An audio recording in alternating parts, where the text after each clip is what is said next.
Hello दोस्तों, स्वागत है आप सभी का सुरत स्टडी आईसी का फ्रेंड। आज मैं आप सभी स्टूडेंट के लिए यहाँ पर एक और इम्पोर्टेंट वैकेंसी के सामने यहाँ पर नोटिफिकेशन लेकर आया हूँ, जिसके बारे में हम यहाँ पर कंप्लीट डिटेल में समझेंगे। अगर आप लोग मेरे चैनल पर नए हैं तो सबसे पहले इसको सब्सक्राइब कीजिएगा और बेल आइकन के बटन को दबाना मत भूलिएगा। ठीक है, चलिएगा तो हम यहाँ पर स्टार्ट करते हैं। यहाँ पर आपको जो वैकेंसी देखने के लिए मिलती है, वैकेंसी एमपी की है। इसके अलावा आप एमपी के जो बाहर के स्टूडेंट हैं, वो लोग भी इस फॉर्म को यहाँ पर फिलअप कर सकते हो। जैसे फिलअप करोगे तो मतलब जो अदर स्टेट के स्टूडेंट हैं, वो लोग कैसे फॉर्म फिलअप करेंगे उसके डिटेल में यहाँ पर आप सभी स्टूडेंट को यहाँ पर प्रोवाइड करने वाला हूँ। तो एकदम कंटिन्यू बने रहना, क्योंकि इसको स्किप मत करना। ठीक है, इसमें हमें सारी चीज़ पीडीएफ देखिए आपका 23 पेज का है। ठीक है, मैं इसमें आपको कुछ इंपॉर्टेंट चीज़ें ही यहाँ पर आपको समझाने वाला हूँ। देखिएगा, यहाँ पर आपको जो वैकेंसी मिलती है वो असिस्टेंट रिसर्च ऑफिसर की यहाँ पर आपको वैकेंसी मिल जाती है। ठीक है, सहायक अनुसंधान अधिकारी की आपको जो वैकेंसी देखने के लिए मिलती है, यहाँ पर वैकेंसी भी काफ़ी बढ़िया निकाली गई है। ठीक है, इसकी डेट वगैरह भी सारी चीज़ें मैं यहाँ पर आपको समझाने वाला हूँ। तो सहायक अनुसंधान अधिकारी की यहाँ पर आपको जो वैकेंसी देखने के लिए मिलती है, उसके लिए क्या क्वालिफिकेशन रहने वाली है, सैलरी क्या मिलने वाली है, चलिएगा तो देखिएगा। सबसे पहले तो मैं आप सब स्टूडेंट को यहाँ पर बताऊँ, यहाँ पर आपको जो वैकेंसी देखने के लिए मिलती है, इसमें टोटल आपको 17 वैकेंसी यहाँ पर आप सभी स्टूडेंट को देखने के लिए मिल जाती हैं।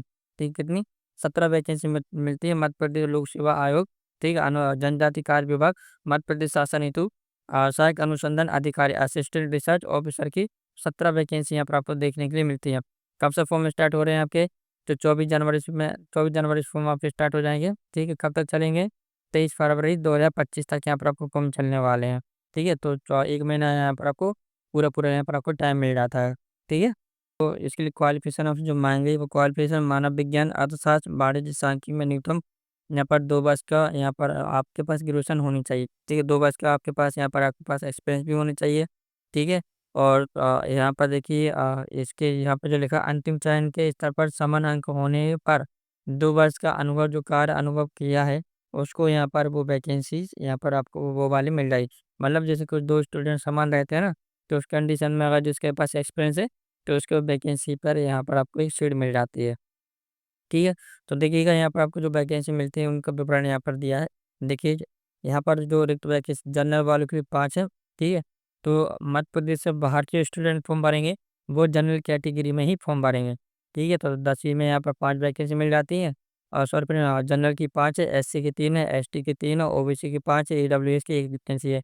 जब मध्य प्रदेश की महिलाओं के लिए भी यहाँ पर सीट रिजर्व रहने वाली है, देखिए, तो उनके लिए सीट जो है जनरल वालों के लिए 2, एससी के लिए 1, एसटी के लिए 1, ओबीसी के लिए 2। ठीक है, तो टोटल 17 वैकेंसी यहाँ पर आप सभी स्टूडेंट देखने के लिए मिलती हैं, जिनमें से कुछ सीट महिलाओं के लिए यहाँ पर रिजर्व रहने वाली है, बाकी कोई सीट अदर स्टूडेंट के लिए यहाँ पर रहने वाली है, मेल स्टूडेंट हैं एमपी के उनके लिए। ठीक है ना? इसके अलावा यहाँ पर देखिएगा, अब पोस्ट की बात कर लेते हैं। यहाँ पर आप जैसे बताइए जनजाति कार्य विभाग में यहाँ पर आपकी पोस्टिंग यहाँ पर रहने वाली है। ठीक है, श्रेणी राजपत्र द्वितीय श्रेणी है। ठीक है, अस्थायी यहाँ पर रहने वाली है। वेतन देखिए 15,600 लेकर 39,100 तक प्लस 5400 रुपये की रेट मिलने वाला है। ठीक है, राज्य शासन द्वारा समय समय पर आदेश के अनुसार महंगाई भत्ते एवं अन्य भत्ते भी यहाँ पर आपको प्रोवाइड कराए जाएंगे। ठीक है, यहाँ पर आपको असिस्टेंट रिसर्च की जो वैकेंसी मिलती है उसकी क्वालिफ़िकेशन भी जैसे मैंने यहाँ पर आपको बता ही दी है। क्वालिफ़िकेशन यहाँ पर आपकी सेम रहने वाली, एक्सपीरियंस वगैरह आप लोग फॉर्म को भर सकते हैं। इसके अलावा यहाँ पर देखिए, एक चीज़ है यहाँ पर आपको मध्य प्रदेश में यहाँ पर रोज़गार पंजीयन होता है, तो एमपी का यहाँ पर आपके पास रोज़गार पंजीयन भी यहाँ पर आपका होना चाहिए। बस फॉर्म भरते समय पर यहाँ पर रोज़गार पंजीयन नहीं लगेगा, बाकी आपका यहाँ पर लिखा है कि रोज़गार पंजीयन आपको यहाँ पर होना चाहिए। ठीक है ना? इसके अलावा एज देखिए, आपकी एज जो रहने वाली 21 साल से लेकर सॉरी 21 साल से लेकर यहाँ पर आपकी 40 साल तक यहाँ पर रहने वाली है उम्र।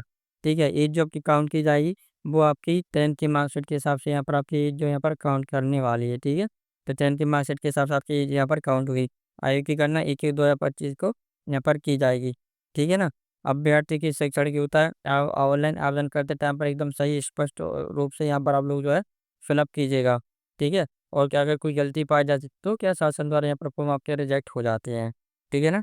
यहाँ पर एक इम्पोर्टेंट चीज़ यहाँ पर नोट इन लोगों ने नोटिस दिया है, किसी भी वर्ग में मध्य प्रदेश की मूल निवासी महिलाओं के लिए आरक्षित पद तो दिए हैं। मतलब अभ्यर्थी के लिए अनुभव में उसी वर्ग के पुरुष अभ्यर्थी के चयन द्वारा भरे जा सके। मतलब ये है कि जैसे किसी महिला के पास अगर यहाँ पर एक्सपीरियंस नहीं है, पुरुष के पास है, तो वो महिलाओं की सीट भी उनको यहाँ पर प्रोवाइड यहाँ करा दी जाएगी। ऐसे एकदम क्लियर स्पष्ट पीडीएफ में लिखा है। फॉर्म अब आपको कैसे भरना है? फॉर्म आपको ऑनलाइन मोड के माध्यम से ही भरना है। ठीक है? डेट वगैरह क्या रहने वाले हैं वो मैं यहाँ पर आपको बता दूँगा। पहली चीज़ समझिए कि यहाँ पर आपकी जो इसका फॉर्म तो भर देंगे एमपीपीएससी का। एग्ज़ाम कैसा रहने वाला है, एग्ज़ाम यहाँ पर आपका ऑफलाइन रहने वाला है। ओएमआर जो शीट होती है, उसके द्वारा यहाँ पर आपके एग्ज़ाम यहाँ पर आपके कराए जाएँगे ओएमआर शीट पे, ठीक है? 2 घंटे की यहाँ पर आपको टाइमिंग मिलने वाली है। ओएमआर शीट के माध्यम से यहाँ पर आपके जो है एग्ज़ाम आपके होने वाले हैं, ठीक है? प्रारंभ में तो क्या आपकी लिखित परीक्षा होगी, प्रमुख परीक्षा, फिर उसके बाद यहाँ पर आपका इंटरव्यू होता है। तो पेपर 1 में यहाँ पर देखिए क्या दिया, पेपर 1 100 क्वेश्चन पूछे जाएँगे, 200 अंक का यहाँ पर आपका रहने वाला है। 2 घंटे टाइमिंग आपको मिलने वाली है। यहाँ पर आपको एग्ज़ाम में आपसे जो क्वेश्चन पूछे जाएँगे, ठीक है? अगर उसमें आपको कोई आपत्ति वगैरह रहती है कि मान लो ये क्वेश्चन गलत है, अगर आप लोग आपत्ति करते हैं, तो यहाँ पर आपको ₹100 एक्स्ट्रा चार्ज लगता है पर क्वेश्चन का, और ₹40 यहाँ पर और अलग से चार्ज यहाँ पर आपसे पोर्टल से लोग आपसे लिया जाता है, ठीक है? और यहाँ पर आपका एग्ज़ाम होने के बाद 5 दिवस के अंदर यहाँ पर आपकी आंसर की यहाँ पर आपको ऑफ़िशियल वेबसाइट पर यहाँ पर आपको रिलीज़ कर दी जाएगी एमपीपीएससी की साइट पर। ठीक, कुछ इम्पोर्टेंट डेट की अगर हम बात करें, विज्ञापन तो यहाँ पर आपका जारी हो चुका है। ऑनलाइन डेट यहाँ पर देखिए 24 जनवरी 2025 है। लास्ट डेट यहाँ पर 23 फरवरी 2025 यहाँ पर रहने वाली है। करेक्शन देखिए यहाँ पर करते हैं तो 29 जनवरी एक तारीख यहाँ पर लास्ट है 2025 में। ठीक है, आवेदन सूची का करने के लिए, और यहाँ पर 25 फरवरी 2025 यहाँ पर रहने वाली सुधार की ऑनलाइन आवेदन की अंतिम तिथि यहाँ पर रहने वाली। तो इसके पहले यहाँ पर आपको आवेदन करना होगा। ठीक है, एमपीपीएससी की यहाँ पर आप सभी स्टूडेंट को वैकेंसी मिलती है। जिनके पास ये क्वालिफ़िकेशन है तो वो लोग उस फॉर्म को यहाँ पर फिलअप कीजिए।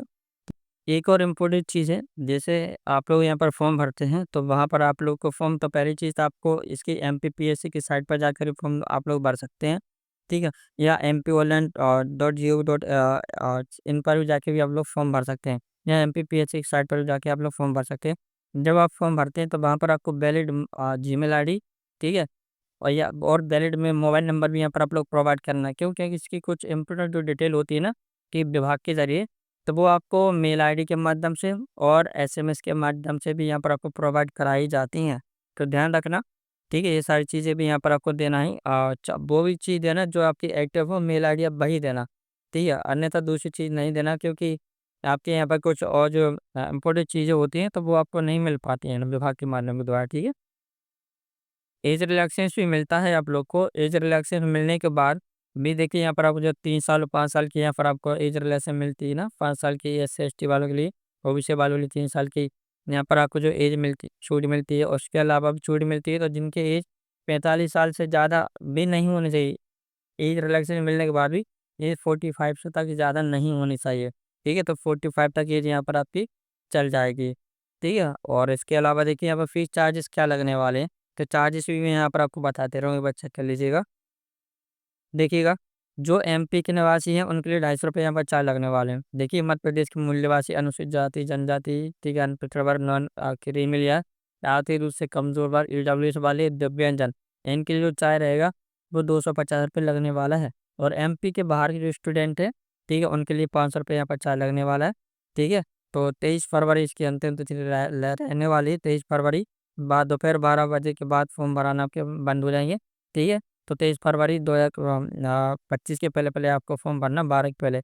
हेल्पलाइन नंबर दिए हैं, इन पर कॉल करके अधिक से अधिक जानकारी भी इनके द्वारा आप लोग यहाँ पर ले सकते हैं।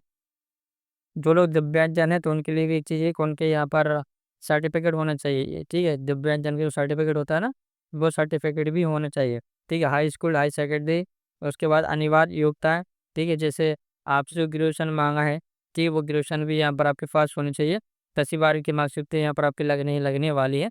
और कुछ फ़ोटो से देखिए यहाँ पर दिया है, स्कैनिंग ही पासपोर्ट साइज़ फ़ोटो की नवीनतम फ़ोटो यहाँ पर आपको प्रोवाइड करें, मतलब 3 महीने से ज़्यादा आपकी फ़ोटो यहाँ पर पुरानी नहीं होनी चाहिए। ठीक है? फ़ोटो खिंचवाते समय, ठीक है, रिलैक्स स्थिति में सीधे खड़े हो, इधर-उधर नहीं देखना चाहिए। मेन चीज़, जब आप पासपोर्ट साइज़ फ़ोटो बनवाते हैं तो एकदम फ्रंट से बननी चाहिए। मतलब आपके दोनों कान उस फ़ोटो में एकदम क्लियर दिखाई देने चाहिए।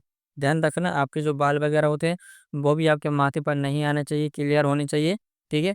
और आपके दोनों कान भी यहाँ पर आपके दिखाई देने चाहिए फ़ोटो खिंचवाते टाइम पर। और जो लोग चश्मा पहनते हैं, जिनको चश्मा लगा हुआ है, जिनका नंबर बढ़ा हुआ है, तो वो चश्मा तो पहनते हैं। तो उनके लिए क्या है, चश्मा तो पहनते हैं, फ़ोटो खिंचवाते समय पे आपके चश्मे पर कोई फ़ोटो का रिफ्लेक्ट नहीं होना चाहिए। मतलब चश्मा आपका एकदम आँखों पे, आँखें भी क्लियर दिखनी चाहिए चश्मे पहनने के बाद भी, आँखें भी क्लियर दिखनी चाहिए। भाई कभी-कभी ऐसा होता है कि चश्मे पर लाइट चमक रही है, या कोई बैकग्राउंड, कोई इमेज आपको चश्मे पर दिखाई दे रही है ना, वो सारी चीज़ें गलती यहाँ पर मत करना, एकदम क्लियर होनी चाहिए। टोपी है, डार्क चश्मे स्वीकार नहीं है, टोपी पहनकर भी फ़ोटो नहीं खिंचवानी है, काले चश्मे पहनकर फ़ोटो नहीं खिंचवानी है, व्हाइट बैकग्राउंड वाला चश्मा होता है ना, सफ़ेद लेंस वाला, सिर्फ़ वही पहनकर फ़ोटो खिंचा सकते हैं, पर उसमें शर्त है कि आपकी वहाँ पर कोई सिर्फ़ आपकी आँखें दिखानी चाहिए, लाइट फ्लैश वगैरह कुछ नहीं दिखनी चाहिए, आँखें रेड वगैरह भी नहीं होनी चाहिए। तो ये ध्यान रखना फ़ोटो खिंचवाते टाइम पर भी, ठीक है? यहाँ पर आपको मैंने बता दिया कि ऑनलाइन यहाँ पर एग्ज़ाम होने वाला है, ओएमआर शीट के माध्यम से होंगे। सीबीटी एग्ज़ाम यहाँ पर नहीं लिया जाता है, ठीक, ओएमआर बेस पर यहाँ पर आपके एग्ज़ाम होने वाले हैं। बाकी कोई डाउट हो तो आप लोग कमेंट कीजिएगा, कमेंट के माध्यम से आपको आपके डाउट का सॉल्यूशन मिलता है, ठीक है? ध्यान रखना। आप एमपीपीएससी साइट पे जाके इस फ़ॉर्म को भर सकते हैं, अभी काफ़ी समय है, नोटिफ़िकेशन अभी बहुत जल्दी उनके यहाँ पर जारी कर दिया गया है, ताकि आप लोग यहाँ पर और इसकी तैयारी भी कर सकते हैं, ठीक है ना?